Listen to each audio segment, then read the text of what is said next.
কংগ্ৰেছে এইটো বস্তু প্ৰমাণ পাই গ'ল যে ৰাইজৰ দলক বিশ্বাসঘাতকতা কৰি তেওঁলোকৰ ইয়াত সান্দহ খোৱা বালি তল যোৱাৰ বাহিৰে আন একো নহ'ব। কংগ্ৰেছৰ কোনো উপায় নাই। কংগ্ৰেছে মুখেৰে যিয়ে নকক লাগিলে যদি বিৰোধী ঐক্যমঞ্চৰ লগত নাথাকে কংগ্ৰেছে 2026ত গুহাৰণ দিব, বেয়াকৈ হাৰিব। একদম কনফাৰ্ম যে প্ৰতাৰণা কৰিলে, বিশ্বাসঘাতকতা কৰিলে, 2 নম্বৰী কৰিলে। কিন্তু বিশ্বাসঘাতকতা কৰি কি হ'ল? বিশ্বাসঘাতকতা কৰি 0 হ'ল, 5-0 হ'ল। তাৰমানে কংগ্ৰেছে এইটো বস্তু প্ৰমাণ পাই গ'ল যে ৰাইজৰ দলক বিশ্বাসঘাতকতা কৰি বিৰোধী দলসমূহক বিশ্বাসঘাতকতা কৰি তেওঁলোকৰ ইয়াত সান্দহ খোৱা বালি তল যোৱাৰ বাহিৰে আন একো নহ'ব। মানে কোনো পধ্যে ৰাইজৰ দল বা অন্যান্য আমাৰ বিৰোধী শক্তিবিলাকক নোলোৱাকে কংগ্ৰেছে যে 2026ত কেতিয়াও বিজেপিক হৰুৱাব নোৱাৰে এইটো কনফাৰ্ম। ভাৰতবৰ্ষৰ য'তেই কংগ্ৰেছে অকলে বিজেপিৰ লগত খেলিছে সকলোতে বিজেপি জিকিছে, য'তেই সকলোৰে লগ লাগি বিজেপিৰ লগত খেলিছে তাতে বিজেপি হাৰিছে, গুহাৰণ দিছে বিজেপি। গতিকে 2026ত আমি সকলোৱে একেলগে খেলিবই লাগিব। কংগ্ৰেছে এতিয়া দৌৰ মাৰি আমাৰ লগত আহিবই লাগিব। কংগ্ৰেছৰ কোনো উপায় নাই। কংগ্ৰেছে মুখেৰে যিয়ে নকক লাগিলে যদি বিৰোধী ঐক্যমঞ্চৰ লগত নাথাকে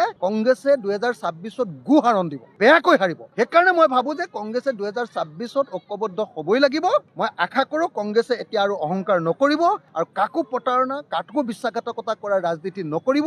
সকলো মিলি প্ৰথমতে বিজেপিক খেদি লওঁ, লাগিলে পিছত কংগ্ৰেছে অকলে যদি চৰকাৰ কৰিব পাৰে কৰিব, কিন্তু প্ৰথমতে আমি সকলোৱে মিলি কংগ্ৰেছ, ৰাইজৰ দল, এজেপি, CPM, CPI যিমান দল আছো চবে মিলি আমি আগতে বিজেপিক খেদাই লওঁ। বিজেপি খেদোৱাৰ পাছত তাৰপিছত অকলে অকলে যি কৰে কৰিব।